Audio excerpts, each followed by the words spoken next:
8. മദിരാശിയിൽ നിന്ന് ഒരു ആഗമനം.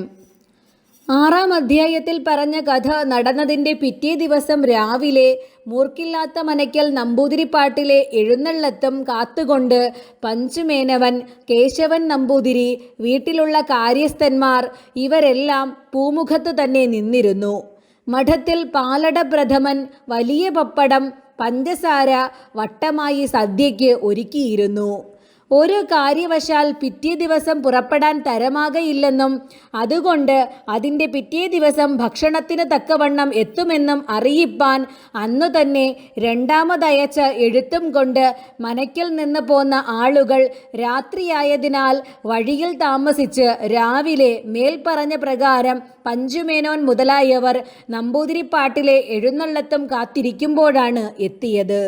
എഴുത്ത് വായിച്ച ഉടനെ കാരണവര് തറവാട്ട് ഭവനത്തിലേക്കും നമ്പൂതിരി കുളിപ്പാനും ശേഷം കൂടിയിരുന്നവർ അവരവരുടെ പ്രവൃത്തിക്കും പോയി.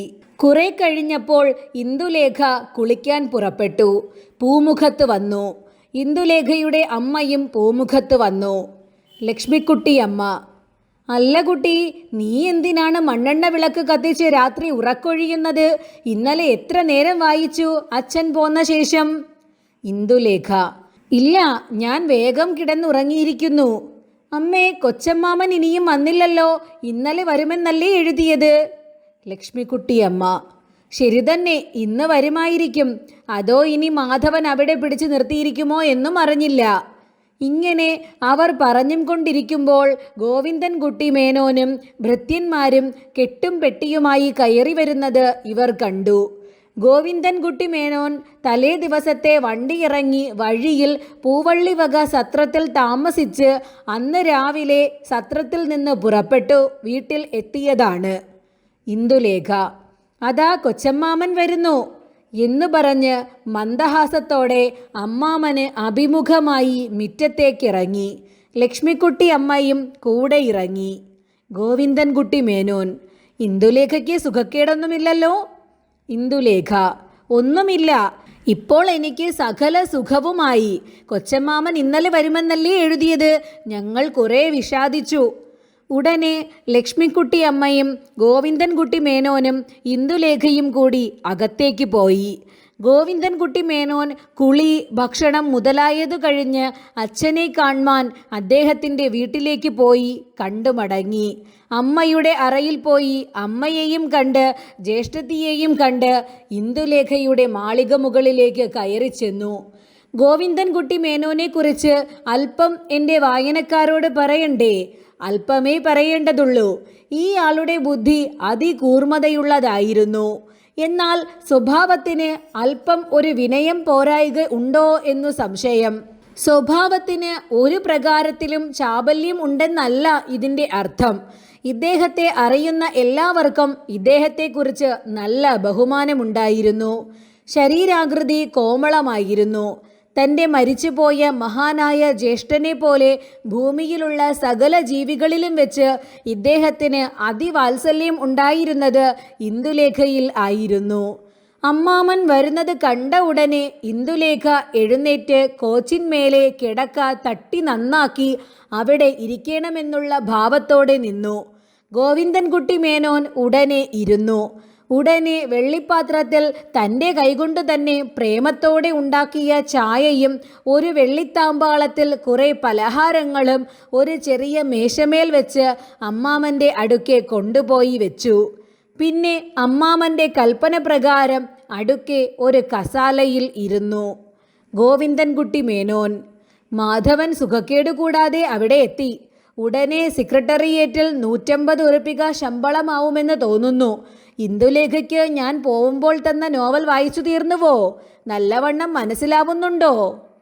മാധവൻ എന്ന ശബ്ദം തൻ്റെ മുഖത്തിൽ നിന്ന് പുറപ്പെട്ട ഉടനെയും പിന്നെ അദ്ദേഹത്തിന് ഉദ്യോഗമാവാൻ പോകുന്നു എന്ന് പറഞ്ഞപ്പോഴും ഇന്ദുലേഖയുടെ ചെന്താമരപ്പൂ പോലെയുള്ള മുഖത്തിൽ നിന്ന് ലജ്ജാഹേതുവായി പ്രത്യക്ഷമായ വളരെ സ്തോഭങ്ങൾ ഉണ്ടായി. ബുദ്ധിമാനായ ഗോവിന്ദൻകുട്ടി മേനവൻ ഇങ്ങനെ ഉണ്ടാവുമെന്ന് മുമ്പ് തന്നെ കരുതിയിരുന്നു.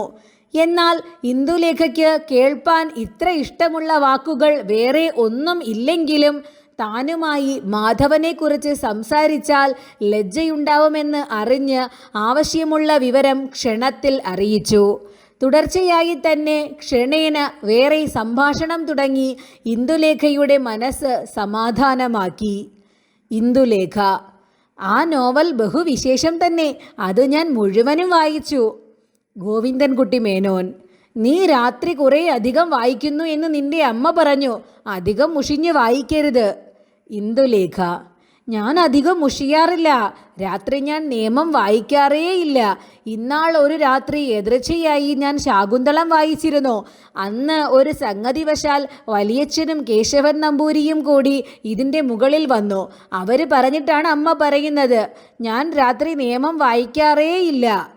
പഞ്ചുമേനോൻ്റെ ശബദത്തെക്കുറിച്ച് മാധവൻ മുഖേന ഗോവിന്ദൻകുട്ടി മേനോൻ അറിഞ്ഞിരിക്കുന്നു എന്ന് പറയേണ്ടതില്ലല്ലോ.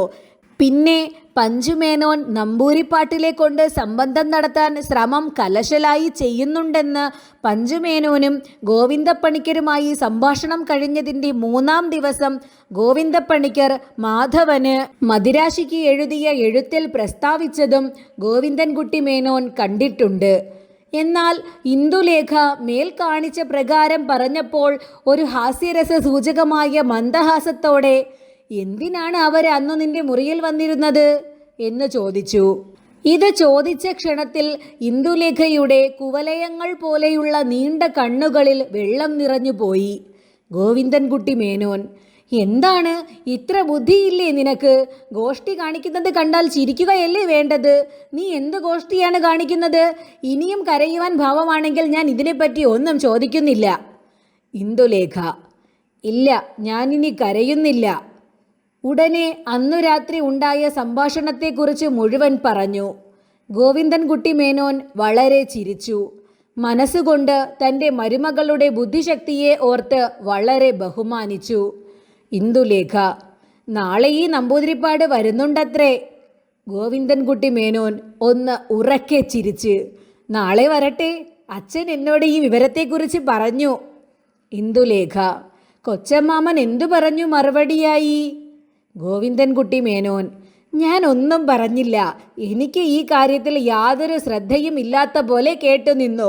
ഞാൻ മാധവൻ്റെ അച്ഛനെ കണ്ടിട്ടില്ല, അവിടെ ഒന്ന് പോണം എന്ന് പറഞ്ഞ് ഗോവിന്ദൻകുട്ടി മേനോൻ എണീറ്റു. ഇന്ദുലേഖ: ഇനി നാളത്തെ ഘോഷം എന്തെല്ലാമോ അറിഞ്ഞില്ല, ഒന്നും വരാനില്ല എന്ന് പറഞ്ഞ് ചിരിച്ചും കൊണ്ട് ഗോവിന്ദൻകുട്ടി മേനോൻ ഗോവിന്ദപ്പണിക്കരുടെ വീട്ടിലേക്കായി പുറപ്പെട്ടുപോയി.